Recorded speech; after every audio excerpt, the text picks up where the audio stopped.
Hello everyone મિત્રો, જય દ્વારકાધીશ, જય શ્રી કૃષ્ણ.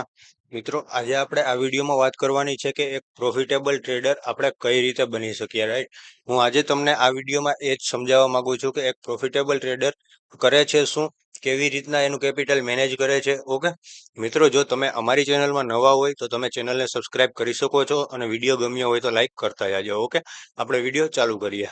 મિત્રો, એક પ્રોફિટેબલ ટ્રેડર હોય ને, હું તમને એક એક્ઝામ્પલ આપીને સમજાવું. એક ટ્રેડર પાસે લાખ રૂપિયા છે, રાઈટ? હવે એ એવરેજ એનું વર્ષે રિટર્ન 20% કમાતો હોય છે માર્કેટમાં, રાઈટ? 20% રાખે છે. ઓકે, એટલે એનું કેપિટલ વર્ષે તમે 20,000 રૂપિયાનો પ્રોફિટ થશે લાખ રૂપિયાના કેપિટલ સામે. ઓકે, એટલે એનું કેપિટલ એક વર્ષે કેટલું થયું? 1,20,000 થયું, રાઈટ?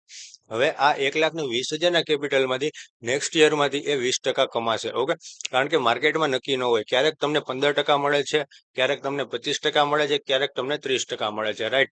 આવી રીતના માર્કેટમાં રિટર્ન મળતું હોય છે, રાઈટ? કારણ કે માર્કેટમાં પૈસા ડબલ તો થતા જ નથી ને જે પણ ટ્રેડર પૈસા ડબલ કરવા આવે છે એ ટ્રેડર લોસમાં જ હોય છે. ઓકે, એટલે આપણે પૈસા ડબલ કરવા આવ્યા નથી. ઓકે, આપણે કન્ટિન્યુઅસલી કન્સિસ્ટન્સીથી કમ્પાઉન્ડિંગ રીતે પૈસાને વધારવાના છે. ઓકે, આપણું કેપિટલ વાઇપ આઉટ કરવાનું નથી. આપણે ઝીરો વાળા ટ્રેડર બનવાનું નથી, કારણ કે માર્કેટનો નિયમ છે જેની પાસે ઓછા પૈસા એ માર્કેટ વાઇપ આઉટ કરી નાખશે, રાઈટ? કારણ કે તમે ખાલી વિચારી લેજો કે માર્કેટમાં સેલર કરતા બાયર ઓછા હોય છે. ઓકે, આપણને એમ લાગે કે માર્કેટમાં બાયર વધુ છે, પણ સેલર પાસે પૈસા જેટલા હોય છે એ બાયરના પૈસા વાઇપ આઉટ કરી નાખે છે, રાઈટ? એટલે માર્કેટમાં સેલર એ જ કરવા બેઠા હોય કે આપણે કેવી રીતના બાયરના પૈસા વાઇપ આઉટ કરી શકીએ છીએ. ઓકે, એટલે એની પાસે કેપિટલ પણ મોટું હોય છે.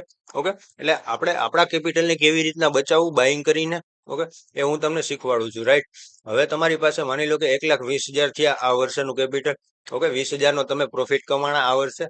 હવે આવતા વર્ષે તમે પાછો 20%નો પ્રોફિટ માર્કેટમાંથી કરો છો, રાઈટ? એટલે કે તમારી પાસે કેપિટલ ટોટલ હતું 1,20,000. હવે એનું તમે 20% કમાશો એટલે એમાં 24,000 રૂપિયા પ્રોફિટ થશે, રાઈટ? એટલે તમારું ટોટલ કેપિટલ થયું 1,44,000, રાઈટ? એટલે કે 1,20,000 માંથી તમે 20% કમાણા એટલે 24,000 રૂપિયા મળ્યા, રાઈટ? આવી રીતના મિત્રો કમ્પાઉન્ડિંગ થાય છે અને આવી જ રીતના તમે પ્રોફિટેબલ ટ્રેડર બની શકો છો, રાઈટ?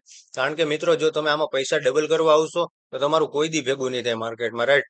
કારણ કે માર્કેટ આજની તો કાલ આજે કમાવા દેશે, કાલે કમાવા દેશે, પણ એક દિવસ એવો આવશે ને તમારા બધા પૈસા વાઇપ આઉટ કરી નાખશે અને તમે જે ઇન્વેસ્ટેડ કેપિટલ હશે એ પણ ઝીરો કરી નાખશે. ઓકે, એટલે જો તમે સ્ટોક માર્કેટ શીખતા હોય, ઓપ્શન ટ્રેડિંગ શીખતા હોય ખાસ કરીને, તો તમે સિમ્પલ વસ્તુ જ્યારે લર્નિંગ કરો ત્યારે તમે એ શીખજો કે તમારું કેપિટલ તમે સેફ કઈ રીતના રાખી શકો, રાઈટ? આજે 1,500 નો લોસ આવ્યો તો કાલે આપણે 1,500 નો લોસ કરવાનો નથી. આવી રીતના તમે તમારા કેપિટલને સેફ રાખી શકો છો. ઓકે, એટલે તમે તમારા કેપિટલને સેફ રાખી શકો છો.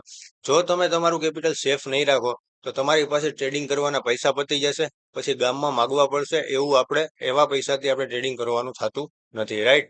એટલે કે હું તમને સિમ્પલ ભાષામાં એ જ સમજાવવા માંગુ છું કે આપણે આપણું કેપિટલ બચાવવાનું છે માર્કેટમાં અને આપણે ટ્રેડિંગ કરવાનું છે, રાઈટ? આપણે કોઈના પૈસાથી ટ્રેડિંગ કરવાનું નથી. આપણી પાસે 20,000 રૂપિયા છે તો 20,000 થી આપણે ટ્રેડિંગ કરવાનું છે, પણ આપણે ધ્યાન એ રાખવાનું છે કે આપણે 20,000 રૂપિયા વાઇપ આઉટ થવા ન જોઈએ. ઓકે, સિમ્પલ ભાષામાં તમને સમજાવું છું, રાઈટ? આશા રાખું છું કે તમને મગજમાં બેસી ગયું હશે. મિત્રો, આવા જ વિડીયો જોવા માટે તમે અમારી ચેનલને સબસ્ક્રાઇબ કરી દેજો. મળીએ આપણે નેક્સ્ટ વિડીયોમાં. ઓકે, ને આપણી મિત્રો ટેલિગ્રામ ચેનલ પણ છે, ત્યાં જઈને જોઈન કરી શકો છો. અને મિત્રો, જો તમને ન ખબર પડે કઈ ક્વેશ્ચન હોય તો તમે કાલે આપણી લાઈવમાં આવીને તમે ક્વેશ્ચન કરી શકો છો. ઓકે, મળીએ નેક્સ્ટ વિડીયોમાં. જય દ્વારકાધીશ, જય શ્રી કૃષ્ણ.